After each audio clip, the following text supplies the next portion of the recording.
Olá, sejam bem-vindos a mais um QCast. Dessa vez a gente trouxe a Tatiane Rodrigues, nossa consultora em RH, para falar um pouquinho sobre o papel do RH na saúde mental das empresas, dos funcionários. Tati, é um prazer, seja muito bem-vinda. É um prazer, olá a todos, olá Marcele, muito obrigada pelo convite. Eu acho que é um assunto muito legal da gente trabalhar e muito importante, principalmente em relação a tudo que vem acontecendo, né? Então eu vou deixar a Tati falar um pouquinho sobre como é o cenário hoje da saúde dentro das empresas, da saúde mental dentro das empresas. Como que você tem enxergado isso como profissional de RH? Legal. Bom, é um assunto muito legal da gente debater e de extrema importância, certo? Hoje, muitas empresas não têm estrutura financeira e também não têm estrutura, eu diria até uma estrutura emocional para receber, de repente, um psicólogo organizacional, né? Para ter um psicólogo na empresa. E aí, de qualquer forma, isso vai respingar no RH.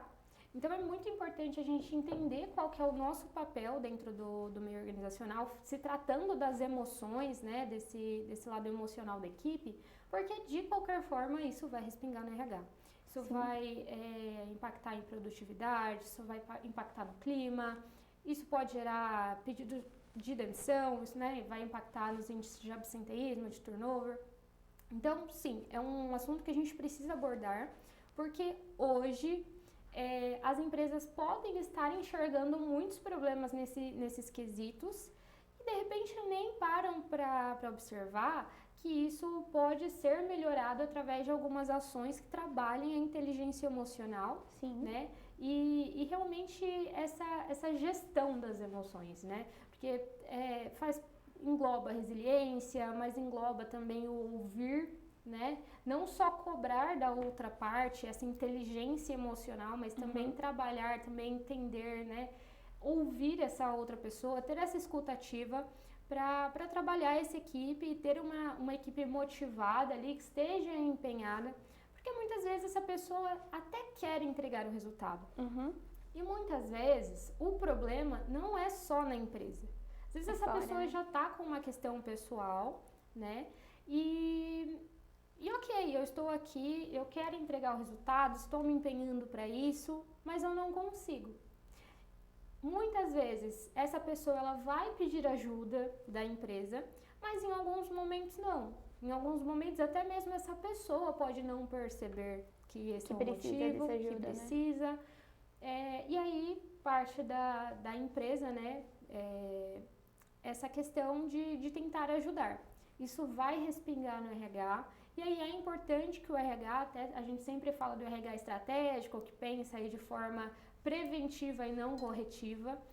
É importante que esse RH esteja sempre trabalhando o clima, esteja sempre ali observando, né, e tendo essa escuta ativa principalmente, não subestimando pequenos conflitos, porque o RH muitas vezes ele pode observar algumas situações que podem parecer pequenas, e de forma isolada, às vezes essas ações até são pequenas.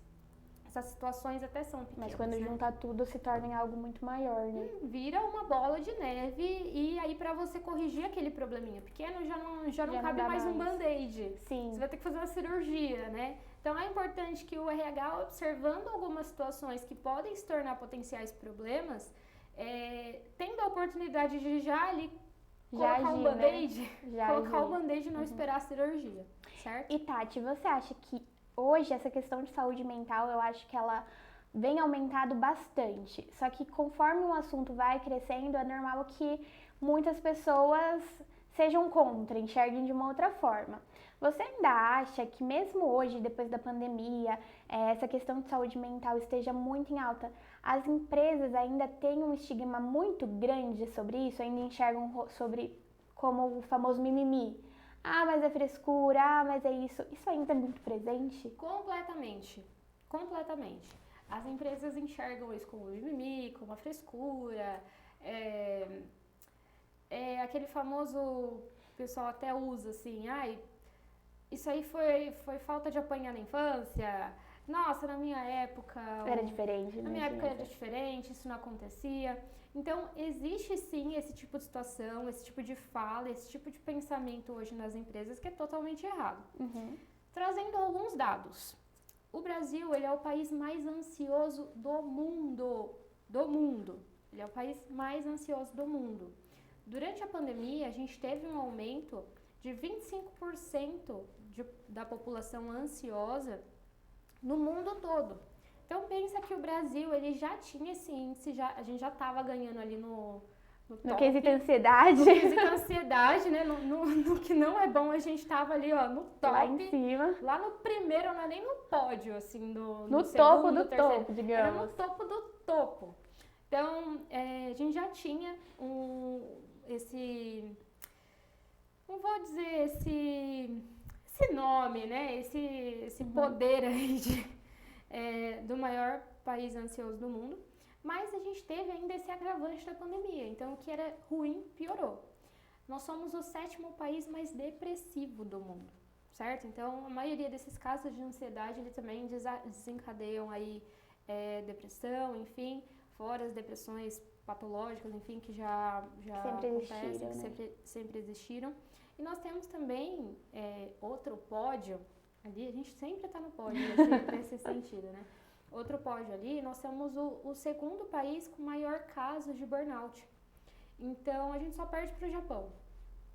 Tirando o Japão, assim, apesar deles terem uma cultura muito organizada, é difícil ganhar deles por algumas questões, assim. Até questões muito culturais do Japão, Muito culturais. E é engraçado falar do Japão, porque quando a gente pensa numa organização japonesa, na forma de trabalho dos japoneses, a gente sempre vê uma linha de execução perfeita, tudo muito perfeito, muito bem executado, que difere muito do Brasil, porque no Brasil ainda peca muito em questão de gestão, em questão de processos. Tudo isso a gente sabe que não acontece, principalmente comparado ao Japão. Mas mesmo assim, os funcionários estão tão exaustos quanto os japoneses, que tem essa cobrança pela perfeição, que não vem só das empresas, vem muito deles, culturalmente falando, né? Então, é muito engraçado. Engraçado, eu digo, né, pra gente pensar o quanto pode ser diferente e tá muito próximo, né? Sim. E os problemas serem os mesmos, praticamente. Sim. Quando a gente fala de uma gestão japonesa, né, digamos assim, é cobrado muito essa perfeição, a organização. Os japoneses, eles trabalham maior quantidade de horas também. Uhum. E é um trabalho, muitas vezes, até robotizado, né? Então, faça isso aqui, deixa isso aqui, e é o dia todo fazendo isso, e é o dia todo fazendo aquela atividade. E chega uma hora que você tá enxergando as pecinhas ali, você vai dormir e sonha com a pecinha. E o burnout, né, traduzindo para o português, ele é exaustão.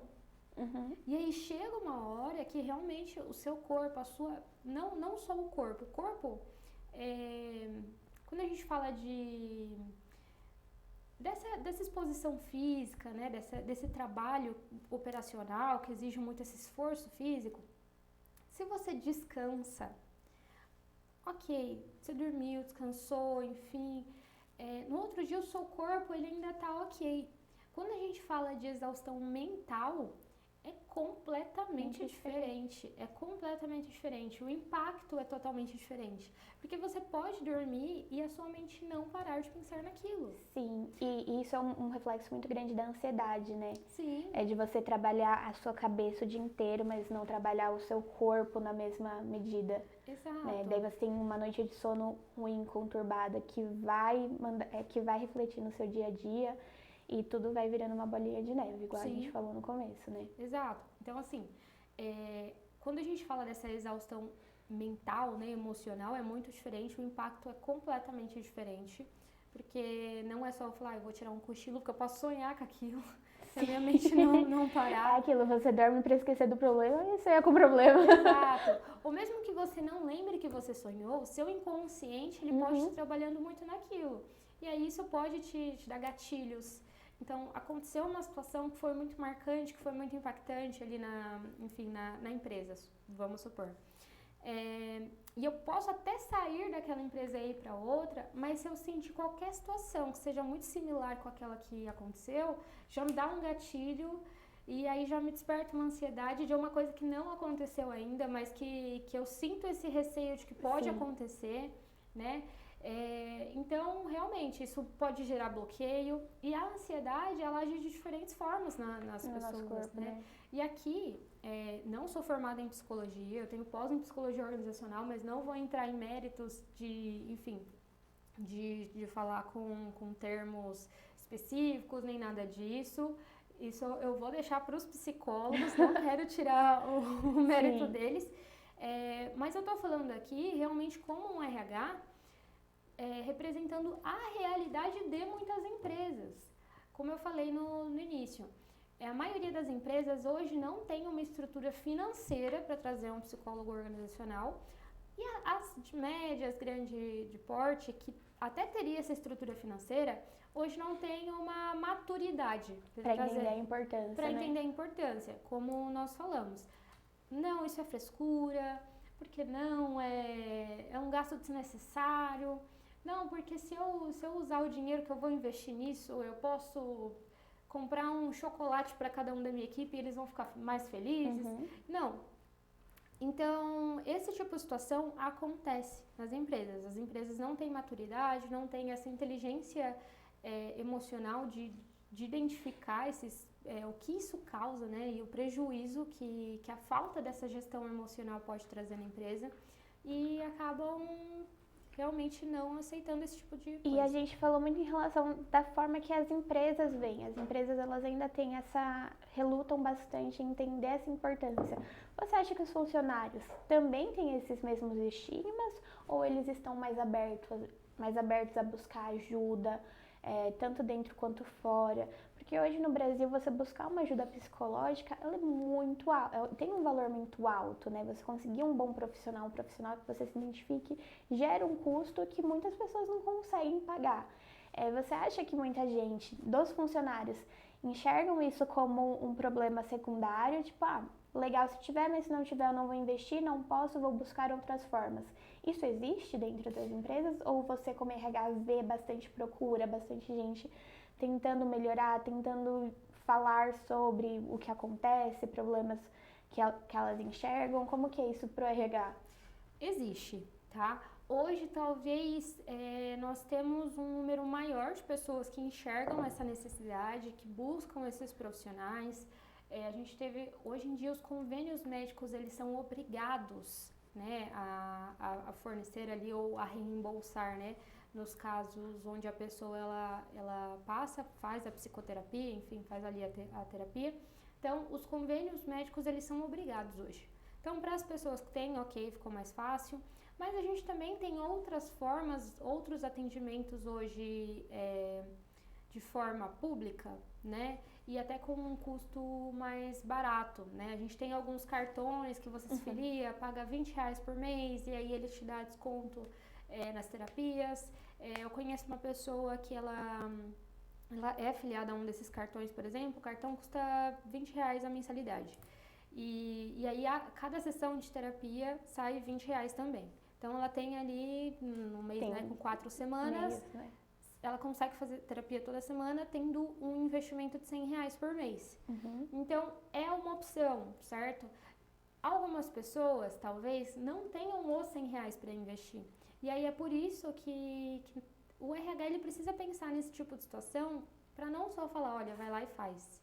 Porque pode ser que essa pessoa, ela tendo uma família, ela enxerga que aqueles R$100 pode ser utilizado para outra coisa. Exatamente. Não tirando o mérito e não falando que a terapia não é necessária, mas para aquela pessoa pode não ser a prioridade, certo? Ainda mais no contexto que a gente está hoje, que o lucro é muito escasso, o dinheiro é muito escasso para todo mundo.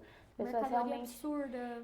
Você vai no mercado, você já gasta muito mais do que você deveria gastar, Sim. Não porque você está comprando a mais, mas porque as coisas estão muito caras nos serviços básicos, nos serviços que a gente precisa, né? Então, pensar em terapia, pensar em viagem, tudo que agrega na nossa saúde mental é muito difícil, né? Então, o RH, ele precisa mesmo agir, até socialmente falando, né? Quais são, você como profissional de RH, quais são as ferramentas que o RH pode levar para a empresa e que precisa levar para a empresa para tratar dessa saúde, para levar essa saúde para os funcionários, até para os que são mais reclusos a essa situação? Como que você acha que o RH pode agir? Legal, agora falando de fato, né, das ações. a gente pode ali partir para as coisas mais básicas, né? Até começando por isso. Algumas empresas falam que não investem em qualidade de vida, enfim, que não vão se atentar a essa questão emocional por questão de investimento. Mas vamos lá. Hoje, o principal pilar para a saúde emocional é descanso. Uhum. Então, descansar, se alimentar bem, beber água, realmente cuidar do corpo. Por mais que, é o que a gente falou, se eu estou num nível de esgotamento mental, não é só dormir que vai resolver, não é só. Mas o descanso é um dos pilares, certo? Principalmente quando a gente fala em questão de discussões. Quando você tá cansado, não só mentalmente falando, mas corporalmente também falando, você tem uma perda cognitiva maior. Então, quando você discute, você não pensa tanto para falar, você fala, você joga, você não raciocina muito bem o que você quer falar. Tem até aquilo que, quando eu tô deitada e do nada lembro de uma resposta que cairia muito bem numa briga, vem muito por conta disso, né? Exato. Então, assim, esse tipo o cansaço físico, ele impacta muito, tá? Uhum. Por mais que ele não seja somente o que resolve, ele impacta, tá? E aí, alimentação, tudo isso que a gente mencionou. Então, primeira coisa, observar se os colaboradores estão cumprindo ali a interjornada, né? De repente, tem colaboradores fazendo horas extras excessivamente durante a semana, e aí faz a hora extra, tem adicional noturno, e no outro dia tá lá 7, 8 horas para trabalhar de novo. Ou chega em casa, recebe ligação da empresa, ligação para tratar de algum assunto que não pôde, não conseguiu durante a jornada de trabalho, já traz isso para um lugar que deveria ser de descanso, né? Exatamente. Então, assim, até falando dessa questão de horas extras excessivas, né? Hoje a lei não permite que você faça isso. Algumas empresas fazem até de forma informal. Então, olha, não bate o seu ponto e a gente anota separado e a gente paga isso depois, certo? Tem pessoas que não tiram férias, né? Tira ali no recibo, porque se passar de 2 anos acaba pagando multa. Mas olha, a gente vai tirar o seu recibo, vai pagar as suas férias, mas você tira o descanso depois. Isso é extremamente quando vai ver comum. esse depois, nunca chega, né? Esse depois nunca chega. A pessoa é mandada embora, ainda tem que ir lá na rescisão, fazer um cantinho lá para pagar todos esses dias de férias que ela não descansou, né? Como se tivesse comprado. Então, o RH, ele pode agir principalmente nessas coisas básicas, tá? Então, coisas que não vão exigir um investimento. É esse controle enfim... saber se esses colaboradores eles estão ali tendo o tempo de descanso devido a essa interjornada, né? Se eles estão tendo as férias nos períodos necessários, né? Se eles estão de fato tendo férias, porque alguns têm as férias e levam o celular da empresa e acabam trabalhando em casa. Então, as férias que não é férias, né? Sim. Então, feriado, liga pro funcionário o dia todo, liga seu computador aí e faz tal coisa rapidinho. Porque aí o dono da empresa, ele quer trabalhar no feriado e aí ele cobra que todos indiretamente que todos trabalhem no feriado. Sim. Então, ou então aquilo, vou ligar só para tirar uma dúvida, mas a gente sabe que essa dúvida leva para muitas outras coisas, não é só né? dúvida. E assim, pode ser só uma dúvida, mas aquela pessoa vai ficar com aquilo na cabeça. Sim. Então, assim, como eu falei, questões básicas. Pensar em algumas ações para incentivar as pessoas a beberem mais água, a incentivar uma boa alimentação. Pensar em algumas ações assim que não vão ter um alto investimento, né, mas uma questão de acompanhamento. Claro que eu não tenho como controlar o que a pessoa está comendo ou não, enfim, tudo isso, mas são ações de incentivo, né? Acho que ações incentivando isso é muito bacana, tá? E aí falando agora também de ações que podem ter um investimento um pouco maior, questão de qualidade de vida, né? A gente pode ter debates sobre o assunto nas empresas, a gente pode pensar em algumas ações, em algumas experiências para esses colaboradores. Por exemplo, aqui na Quinto Elemento, o nosso presente de aniversário é um dia relaxante, digamos assim. A gente dá uma massagem e aí para as mulheres podem optar por fazer cabelo, unha, para os homens podem optar corte de cabelo, barba, enfim. A gente tem e aí tem a hidratação facial, enfim, tem alguns mimos, né, que vão nesse pacote. Esse é o nosso presente de aniversário, então todos os aniversariantes do mês têm direito a esse dia relaxante, porque para nós faz sentido englobar isso na qualidade de vida.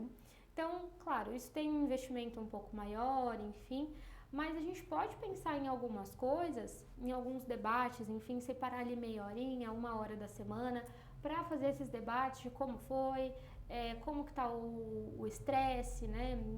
Como que as pessoas estão se sentindo, às vezes é entrega de algum projeto, e a gente sabe que finais de projeto sempre tá uma correria maior.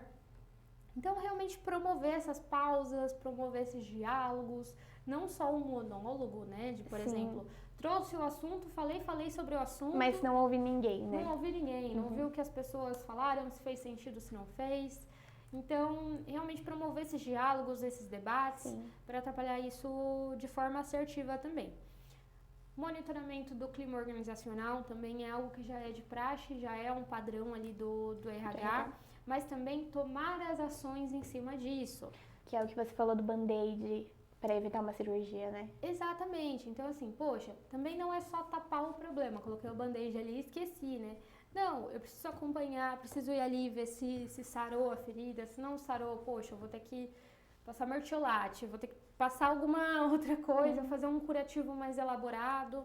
E realmente o RH ele precisa ter essa sensibilidade, né? O RH ele não, muitas vezes ele não é formado em psicologia, mas muitas vezes ele precisa agir como esse psicólogo no sentido de apoio emocional, né? No sentido de apoio emocional. Às vezes tem funcionários que eles vão lá no RH e eles nem tem nada para resolver. Eles vão querer tirar uma dúvida ali do lerite, uma coisa mais simples. Eles só querem ir no RH para conversar.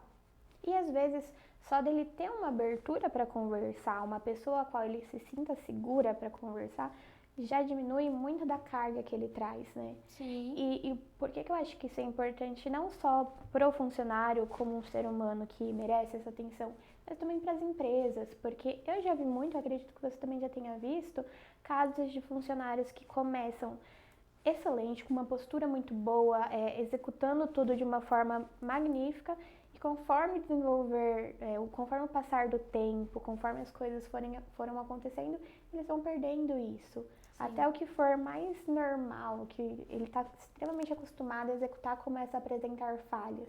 Eu acho que isso vem muito da saúde emocional, né? Talvez eu esteja errada, mas você acha que pessoas que têm a saúde emocional mais carente podem se tornar, podem passar de funcionários muito bons para funcionários que vão produzindo menos, de uma forma menor? Com certeza. Até falando aqui no caso, vou falar do caso extremo, por exemplo, do burnout. Você tem perda cognitiva, você tem instabilidade de emoções, você tem irritabilidade muito fácil com algumas coisas, a sua produtividade, consequentemente, ela cai muito. Então, o esgotamento mental, ele causa tudo isso. E às vezes, pode ser que não tenha chegado ainda nesse caso extremo do burnout, enfim, do esgotamento. Mas, porque o burnout, ele é uma depressão ocasional, né? O que significa que ele é linkado ali com o trabalho, ele é especificamente por causa do trabalho. Inclusive, a gente tem até alguns dados legais, né? Não é legal o dado, mas alguns dados... Interessantes, né? Interessantes. A se pensar. A se pensar pra gente falar. Por exemplo, 30% dos casos de infartos, né? De ataques relacionados ao coração, eles acontecem na segunda-feira. Por quê? Eu apelido isso de síndrome do Fantástico. Vai chegando o Fantástico, a gente já vai ficando triste, né? Porque segunda-feira tá chegando. Tocou a musiquinha do Fantástico, a pessoa já fala, putz, o final de semana acabou. Amanhã eu vou trabalhar. E aí você chega, já chega com aquela tensão, com essa ansiedade do dia seguinte. Você já chega no trabalho, a primeira coisa que acontecer, você já se irrita muito fácil, você tem essa instabilidade de emoções. Então, quando você tem o burnout, né? Qualquer coisa, e aí junto com a ansiedade, quando você chega nessa segunda-feira, qualquer coisa que acontecer, você já explode. Você já explode, exatamente. Você já explode. Então, por isso que é importante a gente acompanhar e não menosprezar qualquer sintoma, qualquer tipo de ocorrência, para não chegar nesses níveis extremos de explosão, né, digamos assim. E para a empresa não perder o funcionário, porque Sim. todo mundo sabe o quão é difícil você achar uma mão de obra, pessoas que têm a capacidade tanto técnica quanto emocional de estar onde estar. Sim. Então, hoje se torna extremamente importante você conseguir manter os funcionários que estão lá da forma que eles consigam desenvolver um bom trabalho, porque Sim. vai ser vantajoso para ele, mas principalmente para os empresários, para quem está acima da empresa, manter esses funcionários Sim. lá, né? E assim, até para esse caso esse exemplo que você deu, de alguém que entrou muito bem e foi perdendo produtividade ao longo do caminho, a gente tem que identificar, inclusive, se não é uma questão de liderança. Hoje a liderança é o principal fator. Existe um estudo que fala que o seu líder, o seu gestor, ele impacta mais na sua saúde emocional do que o seu terapeuta. Uhum. Certo? Então, o seu terapeuta, ele pode fazer terapia, seu terapeuta, ele pode fazer um trabalho com você toda semana, mas a pressão psicológica que o seu chefe, que o seu patrão, que o seu líder, ele faz em você, tem mais impacto do que o seu terapeuta. Então, isso é um dado muito, assim, gritante, né? Uma informação que é como a gente está falando. Não adianta eu investir em tudo isso, na qualidade de vida, promover os debates, se eu tenho uma liderança que vê que enxerga isso como frescura, se terminando ali um treinamento, se terminando aquele diálogo, aquele debate, aquela equipe vai sair e o líder vai chegar lá no posto de trabalho e vai falar, nossa, agora que acabou a baboseira, vamos trabalhar, que é isso que importa. Já que vocês perderam tempo falando disso. Eu acho que isso é muito real, né? Sim. Porque talvez os líderes, e quando a gente fala dessa liderança, eu acho que não é nem tanto da média liderança, mas da principal liderança, dos donos, dos CEOs, dos diretores. Porque eu vejo muito isso de, uma questão pro funcionário, que o RH tem que tratar com o funcionário, mas às vezes o RH não tem nem como passar isso para as pessoas que estão lá em cima. Sim. Então entra naquilo de, o RH falou que não é legal eu receber ligação fora do trabalho. Mas chega domingo, meu WhatsApp tá lotado de mensagem do meu chefe e eu não tenho nem como não responder, porque como que eu não vou responder o meu chefe, né? As pessoas elas se sentem acanhadas. Então, assim, primeira coisa é trabalhar a liderança.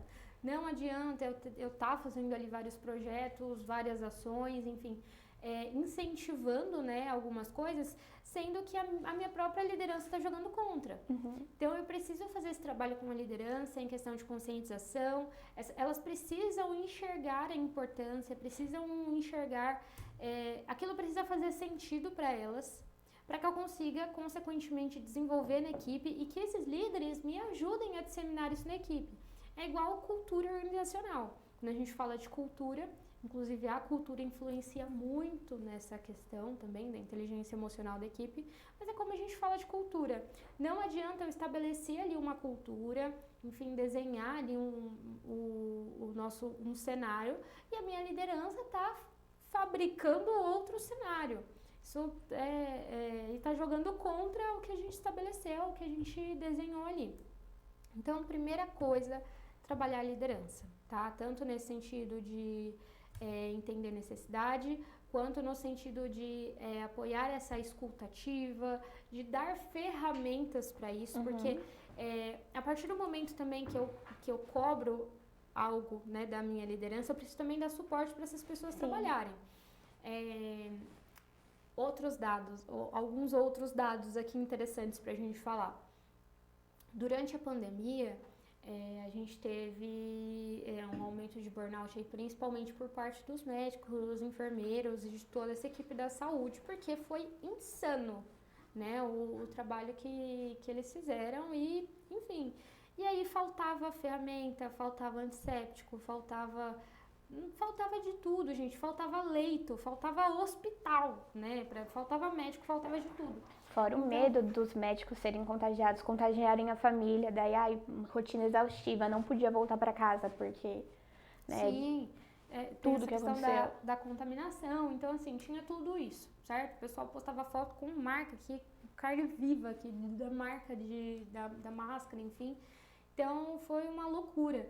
E muitos tiveram esse esgotamento mental até pela escassez. Então, a escassez, ela também pode ocasionar esse esgotamento, porque se eu sou cobrado de entregar um resultado, mas eu não tenho ferramentas para trabalhar aquilo e entregar aquele resultado, não tenho como.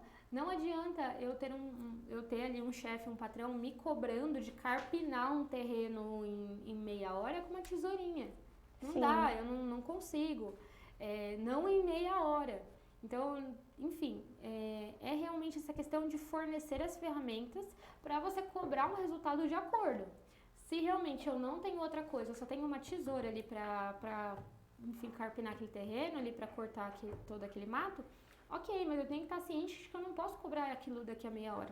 Eu não posso chegar daqui a meia hora e falar, putz, você é um incompetente, porque eu te dei 30 minutos para você fazer e você não fez. E perder aquele... Eu acho que uma coisa que acontece muito também em questão de... Eu não sou profissional de RH, nem psicóloga, então me corrija se eu estiver errada.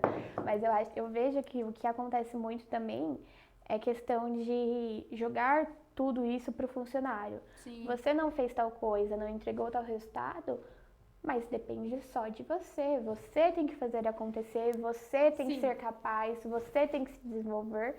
E sim, muitas coisas dependem da nossa vontade, só que também de vários outros fatores externos, né? E daí entra sempre naquele papo de trabalho enquanto eles dormem. Nossa, eu ia falar isso agora. Essas frases que a gente vê muito e que, nossa, durante a pandemia teve um boom. Olha, se você tá na pandemia e não sair com pelo menos um curso feito, você falhou. E, gente, não, às vezes a gente quer muito estudar, a gente quer fazer muitas coisas, mas a nossa cabeça simplesmente não deixa. Quem já teve crise de ansiedade, quem tem tendências depressivas, sabe o quanto isso acontece. E todo mundo tem. Hoje eu não conheço uma pessoa que nunca tenha tido nenhum desses fatores, né? Só que é uma coisa que a gente é bombardeado. Meia hora no Instagram, você vai ver muito disso, muito dessas frases, de que você tem que fazer acontecer, você tem que vencer os seus próprios obstáculos. Eu acho que isso traz muito uma individualidade, né? De tipo, eu tenho que me bastar, eu tenho que cuidar de mim mesma. E isso é extremamente nocivo, né? Durante a pandemia, o Brasil teve um aumento de 30% de ansiolíticos e antidepressivos, tá? Enfim, aumentou praticamente um terço, né? Então, realmente é um número alto. E poxa, o pessoal tava em casa, teoricamente é para ser mais relax, né? Poxa, o pessoal tava trabalhando em home office em alguns casos, enfim. Outro dado também importante é que o aumento excessivo de álcool, ele também foi gritante, né? Adegas, supermercados que vendem bebidas alcoólicas estouraram de vender, estouraram. Então, assim, e aí são duas coisas muito perigosas. Eu misturar esse tipo de medicamento com álcool. Isso não pode, gente. Não pode. Isso não pode. Não pode. A gente não precisa ser médica para dizer não pode. Pelo amor de Deus, não faça. Enfim, até os psicólogos, eles enfatizam bastante isso, né? E os psiquiatras que recomendam os remédios, eles já alertam sobre isso. Então, assim, foi uma mistura muito perigosa, assim, ocasionou em vários problemas. Sem contar que, agora, sem essa questão, falando isoladamente, né, desse número do aumento, lembrando que 14% foi o aumento excessivo. O número do aumento mesmo da venda de álcool foi extremamente maior que isso. Extremamente, muito maior. 14% foi o excessivo. 41% das mulheres que consumiam álcool aumentaram a quantidade de dias e a quantidade, enfim, de ml, de litros que elas consumiam durante a semana. Por quê? E aí a gente assimila aqui algumas coisas. Mulheres que ficaram em home office, já tendo a pressão ali de trabalho, porque é como a gente sempre fala, empresas que não têm gestão fazem pressão. Eu não sei como que eu vou medir o que a Marcele está fazendo. Então, o que eu vou ficar fazendo? Eu vou ficar cobrando ali a cada 5 minutos. Fez? Cadê? Entrega?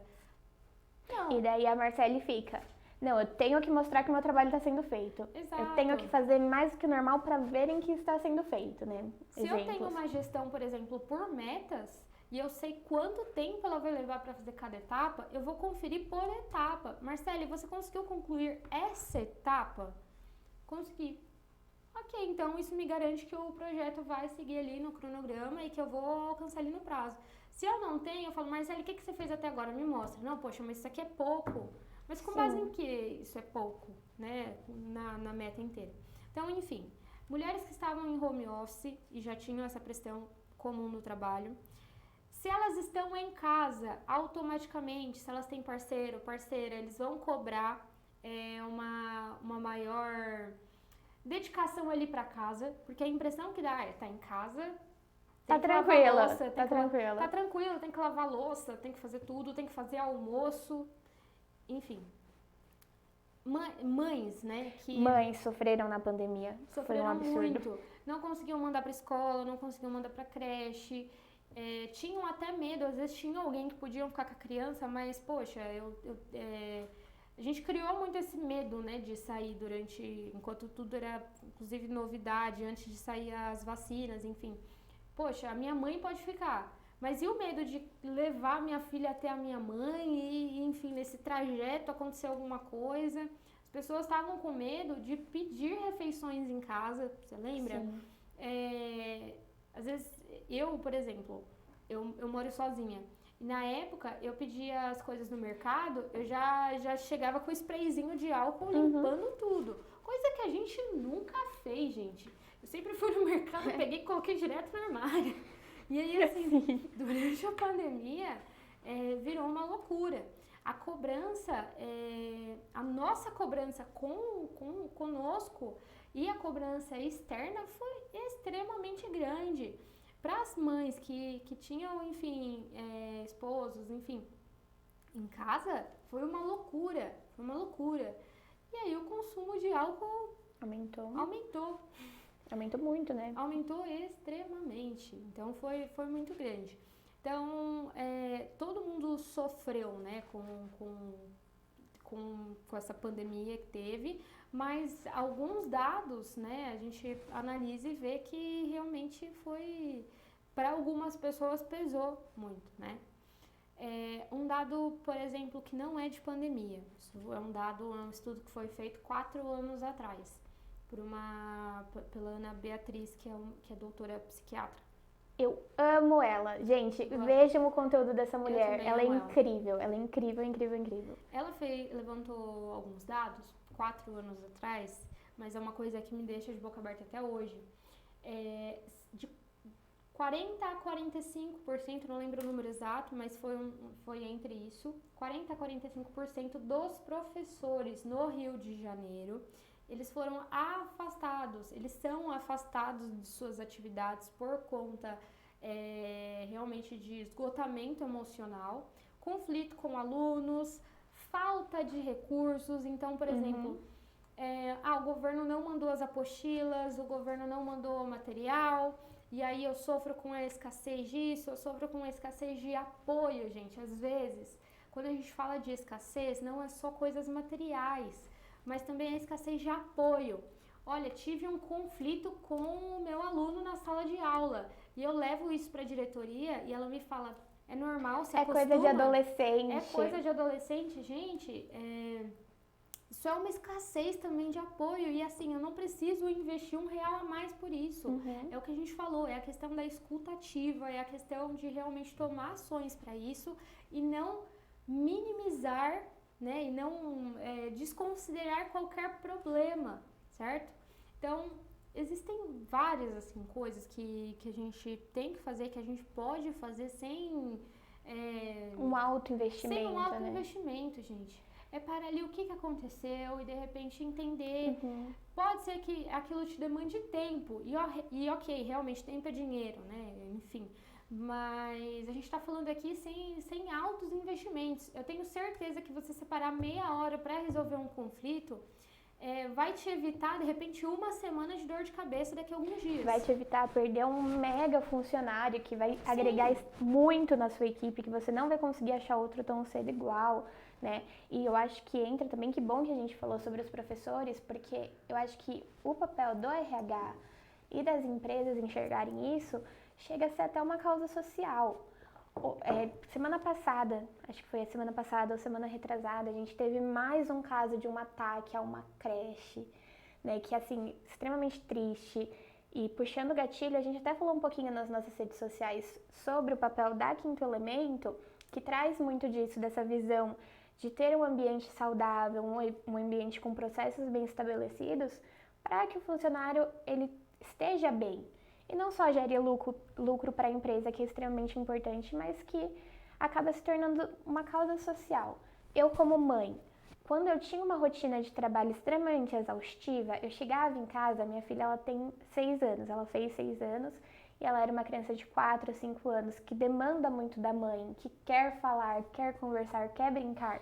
Se eu chego em casa, depois de uma rotina exaustiva, de tomar porrada o dia inteiro, né, de toda essa pressão, eu não vou conseguir ouvir, brincar, entrar no mundo dela.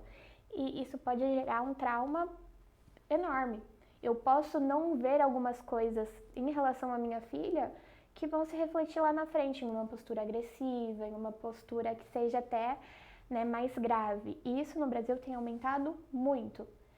Crianças, adolescentes agressivos, talvez não tão ao extremo igual a gente tem visto nesses últimos dias. Mas adolescentes, pessoas, crianças agressivas, quando a gente pega o que aconteceu aqui em Suzano, são crianças que têm uma falha nessa educação muito grande. E quando a gente fala de falhas na educação, a gente imagina que são pais que fazem consumo de muita bebida alcoólica, de drogas mais pesadas, só que não tanto. Às vezes, é só pessoas que não conseguem prestar atenção no filho, não conseguem prestar atenção no ambiente que elas estão dentro de casa, porque tem uma rotina tão exaustiva, falando em questão do trabalho, e que precisam seguir essa rotina, porque tem que alimentar as pessoas, tem que prover tudo isso, que acaba se tornando uma questão social, esse apoio dentro Sim. das empresas, né? Esse apoio Sim. psicológico dentro das empresas, né? Então a gente tem que pensar em tudo isso quando a gente vai trazer essas pautas para dentro, né? Até pensando aqui no que você falou, se você chega exausto em casa, você já chega reclamando, já chega falando mal do trabalho com uma criança, essa criança ela vai crescendo entendendo que associando o trabalho a uma coisa ruim, a um castigo. E hoje a gente vê muito dessa nova geração realmente observando o mercado de trabalho como um castigo, como uma coisa ruim. Hoje em dia, dificilmente os adolescentes eles querem entrar em programas de jovem aprendizes, eles não querem fazer parte disso, porque eles estão entendendo que o mercado de trabalho é ruim. E hoje a gente vê essa crescente de pessoas tentando trabalhar em casa, tentando ganhar dinheiro Sim. em casa, tentando trabalhar na internet para não ter que lidar com pessoas, porque isso Exatamente. foi associado como uma coisa ruim. Uhum.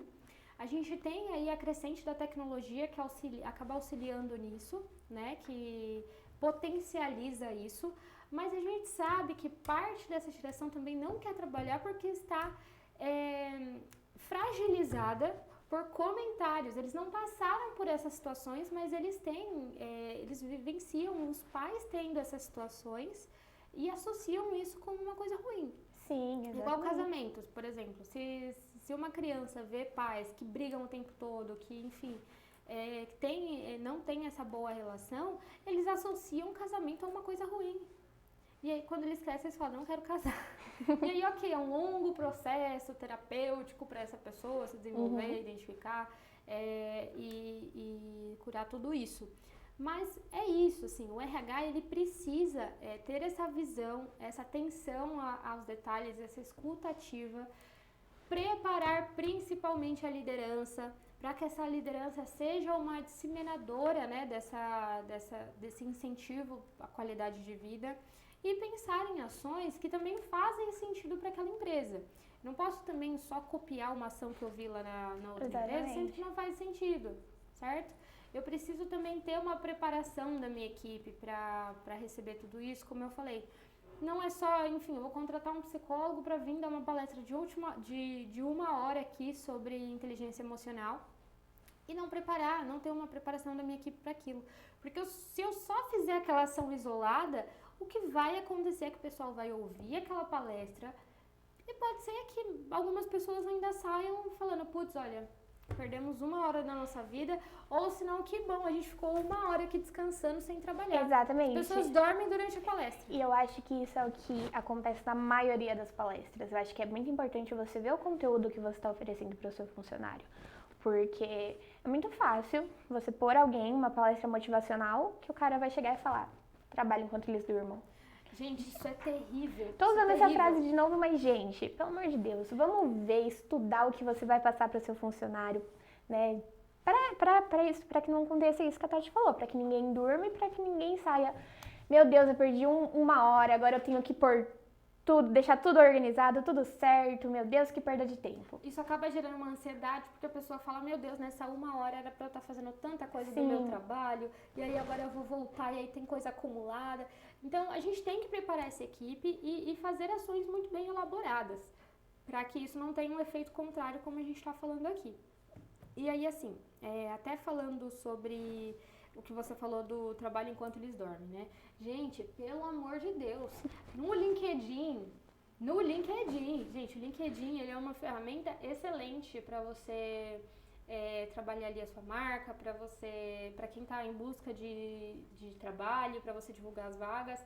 Para o RH é uma ferramenta excelente, mas se você entrar ali uns 5 minutos para ver as postagens, tem hora que você fala, pelo amor de Deus, né? O LinkedIn, principalmente como você mencionou, durante a pandemia, ficou muito claro essa cobrança de, olha, durante a pandemia eu comecei a trabalhar com marketing digital, fiz 1 milhão e se você não fez é porque você não quer.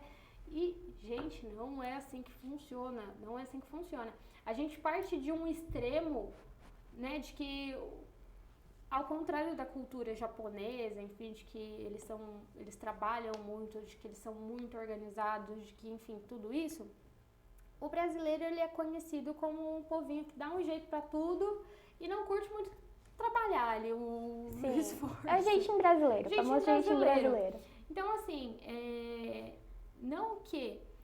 Na verdade, assim, o brasileiro, ele se orgulha por ser trabalhador, né? O brasileiro, ele se orgulha por trabalhar muito e, infelizmente, às vezes essa cultura, ela acaba ocasionando algumas coisas ruins, como o que a gente está falando. Então, olha, se você não trabalhar, se você não ficar rico, é porque você não trabalhou o suficiente. Se você não, enfim, não estiver dobrando o seu salário no final do mês, fazendo hora extra, é porque você não se esforçou para aquilo. Se você sair da pandemia sem ser formado em marketing digital, sem virar blogueiro e ganhar dinheiro nas plataformas aí, ou enfim, sem estar com 10 certificados, exatamente, você é uma pessoa ruim. E não, gente, aí a gente parte para outro extremo, que não faz sentido. Trabalha enquanto eles dormem. Não, você também precisa dormir. Você precisa dormir, você precisa se divertir. Conversando com alguns amigos meus, eu já ouvi muita gente falando, e eu já senti isso, gente, muitas vezes, de que na minha folga eu não tinha o direito de sair, de divertir, de ir pra balada, de fazer qualquer coisa, porque parecia que se eu não estivesse 100% em dia com a minha jornada de trabalho, nas minhas folgas, eu não tinha o direito de me divertir, eu tinha que estar fazendo hora extra, eu tinha que estar falando com clientes. Você se sente culpado por descansar. Exatamente. E, gente, eu tenho certeza que conversando com 5 pessoas, pelo menos 3 vão falar que já se sentiram dessa forma. Sim. Né? Você se sente culpado por descansar. E você não Sim. pode se sentir assim. Isso não pode existir. Isso é extremamente errado. E aí, como a gente está falando, por exemplo, Japão e Brasil, gente, isso é cultura. Quando a gente fala, então, porque já atrelando aqui para o RH ele é responsável por disseminar a cultura. Se na sua empresa hoje você se sente culpado por descansar, é porque o seu RH não está disseminando a cultura correta. O seu RH, ele está contribuindo com essa disseminação de cultura de que se você está descansando, isso é errado, de que você tem que fazer hora extra, de que você tem que arrebentar de trabalhar para ser um bom profissional. Então, hoje... não, mas não é o RH que dissemina essa cultura, é a liderança. O RH, ele é o departamento responsável por gerar competências. Se a minha liderança ela não tem essa competência de gestão emocional, É o RH que tem que desenvolver isso na liderança. E assim, empresas, tenham um RH, porque hoje a gente vê muita empresa que tem DP, E que terceiriza mas que não o tem RH. Sim. Ou que nem terceirizam o RH. E não dá mais. Não dá. A gente falou disso no último podcast, né? De que quem não, na nossa imersão também, de que quem não acordar, entender essas novas questões, vai ficar para trás e vai mesmo, vai perder gente boa, funcionários bons, né? Então, tenham isso em mente. Sim, e assim, eu não tenho esse profissional de RH.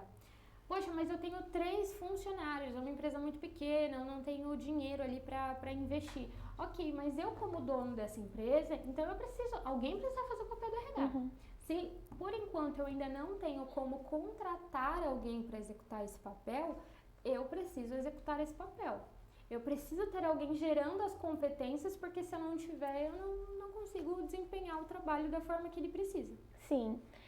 Eu acho que deu pra gente falar bastante, contar um pouquinho de experiências. Todo mundo já deve ter tido uma experiência dessas. Eu espero que hoje os gestores, os diretores, os donos de empresas tenham esse olhar. E eu não digo nem por uma questão de sensibilidade, mas por pensar no próprio negócio, para desenvolver pessoas boas e ter pessoas boas, que sejam fiéis, que vistam a camisa da empresa. Né, e executem um trabalho bom, não só aquilo de, eu vou trabalhar o dia inteiro, vou fazer aí uma jornada de 12 horas, mas sem entregar um resultado bom, porque só tá esforçado, não tá fazendo o que tem que fazer. Sim. Acho que foi muito legal a gente conversar sobre isso, trazer um pouco dessa visão.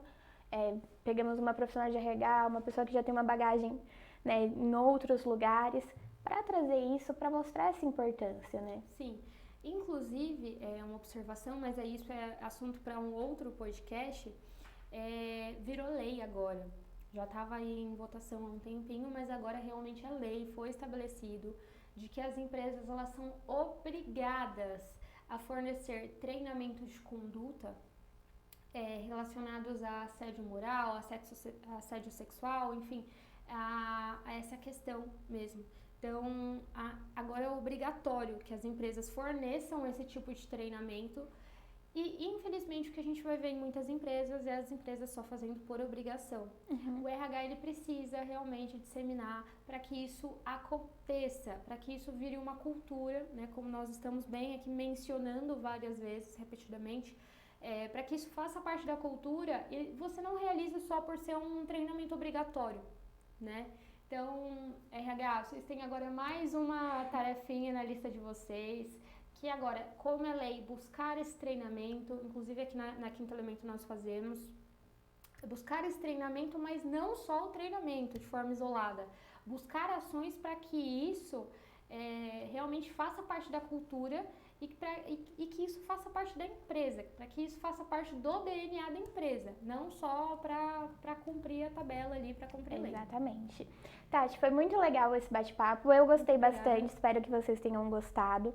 Volto a convidar vocês a colocar nos comentários próximos temas que vocês gostariam de ouvir, mandar perguntas, interagir nas nossas redes sociais, a gente sempre vai trazer o que vocês mandarem, né? Foi muito legal, foi um prazer. Muito obrigada. Volte mais vezes, né? Pode Vamos ver aí outros assuntos. E se você quiser falar alguma coisa, fique à vontade. Muito obrigada para quem assistiu a gente até aqui, foi muito legal, eu espero que vocês tirem um grande proveito disso e até o próximo QCast. Bom, é um conteúdo realmente muito complexo, né, muito completo, a gente resumiu muito aqui. Daria pra gente falar Dá pra gente fazer parte 2, parte 3 dessa conversa aqui tranquilamente, tá? Mas a gente pode deixar, até falar sobre outros assuntos que ocasionam nisso, né, nos próximos podcasts. E é isso, quando precisar... Estamos aqui para falar sobre o tema. Muito obrigada, Tati. Muito obrigada, pessoal. E até os próximos QCasts. Muito obrigada, até lá.